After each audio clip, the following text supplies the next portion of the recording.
Hal ini disampaikan mantan Menteri Luar Negeri Amerika Serikat Henry Kissinger di Swiss pada Senin 23 Mei. Kissinger mengatakan negosiasi damai perlu dilakukan dalam waktu dekat. Apabila dunia terus memusuhi Moskow, maka dapat menimbulkan konsekuensi bencana bagi stabilitas Eropa dalam jangka panjang. Mantan Menteri Luar Negeri itu mengatakan Rusia telah menjadi bagian penting Eropa selama 400 tahun.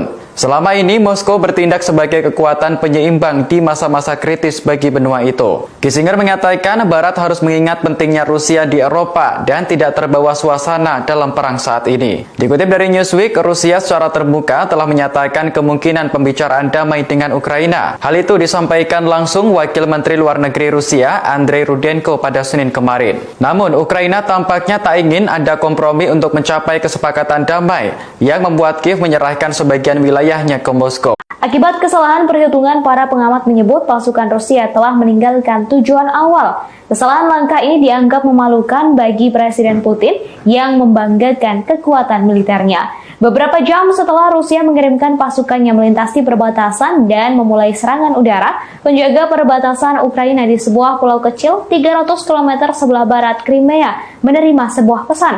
Pesan tersebut berupa permintaan agar semua pasukan Ukraina meletakkan senjata demi menghindari pertumpahan darah. Namun, penjaga di Pulau Ular justru meminta kapal perang Rusia untuk pergi dari wilayahnya. Komunikasi terputus dan pemerintah Ukraina awalnya percaya 13 penjaga perbatasan di Pulau Ular telah terbunuh. Beberapa hari kemudian, beberapa orang Ukraina ditampilkan di televisi Rusia ditawan oleh pasukan Rusia di Sevastopol. Dalam sebulan, mereka telah dibebaskan sebagai bagian dari pertukaran tahanan dan disambut sebagai pahlawan di Ukraina. Dikutip dari Tribunnews.com, Rusia melalui media di negaranya membagikan rekaman video belasan hingga puluhan tentara Ukraina berada di ruang penahanan. Para prajurit itu berasal dari Brigade Pertahanan Teritorial ke-155 di Severodonetsk. Mereka dikenai tuduhan disersi dari tugas dan ditahan di pusat penahanan pra-persidangan militer Ukraina. Pada rekaman pendek Telegram Rusia dan Ukraina sebelumnya, sekelompok prajurit pun ada yang mengungkapkan kekecewaan pada komando militer Ukraina. Mereka ditahan dan kekurangan peralatan saat pasukan Rusia memperluas cengkeramannya di Donbas. Perkembangan terkini pada Selasa 24 Mei 2022 kemarin, Rusia berhasil mengibarkan bendera di wilayah kota Liman. Artileri Rusia juga menghantam posisi unit Armed Force of Ukraina di bagian timur dan selatan kota. Inilah penampakan video saat pasukan Rusia dan pasukan Ukraina terlibat bentrok nyata di zona perang di wilayah Ukraina Timur. Mereka tidak mempersenjatai diri dengan tank atau kendaraan lapis baja untuk saling menyerang.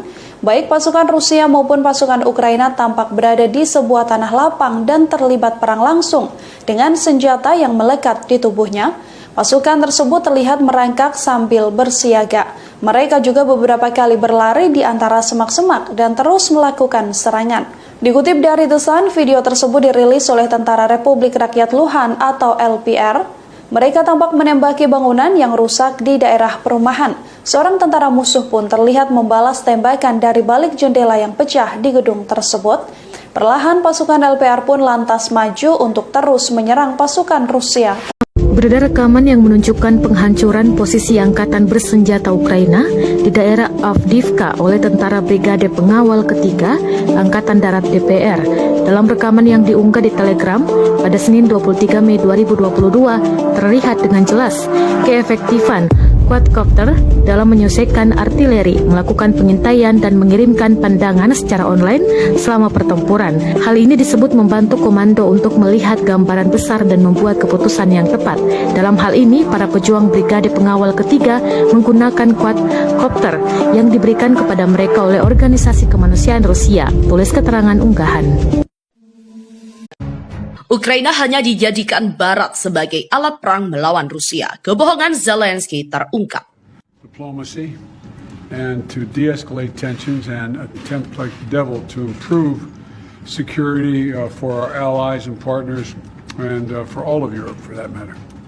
And today in the United Nations we've laid out the full nature of Russia's threat to Ukraine's sovereignty and the territorial integrity of Ukraine, as well as the core tenets of a rule-based international order. And we continue to urge diplomacy as the best way forward. Если это зависит от Российской Федерации, войны не будет. Мы войн не хотим, но и наступать грубо на наши интересы, игнорировать наши интересы мы тоже не позволим. Perang antara Rusia dengan Ukraina semakin membuat banyak pihak terlibat. Kini dikabarkan terbongkar tujuan sebenarnya terjadinya perang antara dua negara itu.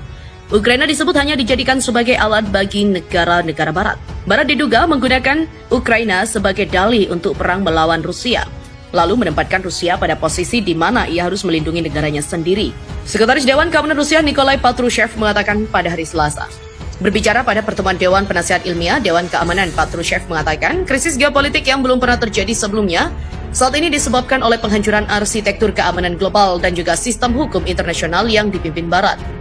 Ia menambahkan bahwa alih-alih terlibat dalam dialog konstruktif dengan Moskow, Amerika Serikat dan sekutunya melakukan ekspansi militer politik ke Rusia, membangun dukungan untuk menolak pemerintahan Ukraina dan mendorong Kiev untuk melakukan aksi kekerasan skala besar di Ukraina Timur.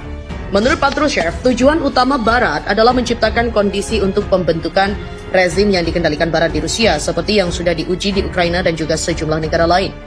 Operasi militer di Ukraina mencegah hal ini, katanya, seraya menambahkan bahwa Moskow harus mengambil langkah-langkah pencegahan karena ancaman terhadap keamanan nasional itu mencapai tindakan yang membahayakan kenegaraan Rusia dan juga keberadaannya, di mana sanksi saat ini dan juga kampanye anti-Rusia global yang diluncurkan oleh Amerika Serikat dan juga satelit mereka dengan meyakinkan membuktikan bahwa Ukraina telah menjadi dalih untuk mengobarkan perang yang tidak diumumkan melawan Rusia.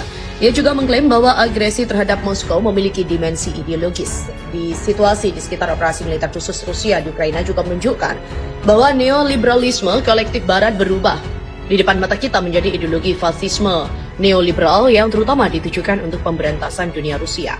Patrushev juga menggemakan pernyataan juru bicara Kremlin Dmitry Peskov untuk mengatakan sebelumnya pada hari Selasa bahwa ungkapan negara-negara yang tidak bersahabat dalam kaitannya dengan Barat tidak sepenuhnya akurat. Saya akan mengatakan mereka adalah negara yang bermusuhan karena apa yang mereka lakukan adalah perang. Rusia juga menyerang negara tetangga itu pada akhir Februari menyusul kegagalan Ukraina untuk mengimplementasikan persyaratan perjanjian Minsk yang pertama kali ditandatangani pada 2014 dan akhirnya pengakuan Moskow atas Republik Donbas di Donetsk dan juga Luhansk. Protokol Minsk yang ditengahi Jerman dan juga Prancis dirancang untuk memberikan status khusus kepada negara-negara yang memisahkan diri dalam negara Ukraina. Kremlin sejak itu juga menuntut agar Ukraina secara resmi menyatakan dirinya sebagai negara netral yang tidak akan pernah bergabung dengan blok militer NATO yang dipimpin AS. Kiev juga menegaskan serangan Rusia benar-benar tidak beralasan dan membantah klaim bahwa pihaknya berencana untuk merebut kembali kedua republik yang dengan paksa. Kementerian Pertahanan Rusia baru-baru ini juga merilis bagaimana pasukan militernya sedang mengoperasikan senjata peluncur roket artileri MLRS. Pasukan Rusia ini berkumpul di Krasniliman dan memukul mundur musuh pasukan dari belakang stasiun kereta api di wilayah tersebut. Dalam video, tampak penyerangan dilakukan pada malam hari. MLRS melakukan serangan besar-besaran untuk menembus benteng pasukan Ukraina. Suara gemuruh dari tembakan roket Rusia itu juga bersahut-sahutan bersama dengan nyala terang dari artileri itu. Pasukan Vladimir Putin juga diketahui telah mengerahkan 2 batalion rudal anti pesawat S-400 tambahan ke wilayah Crimea Barat Laut.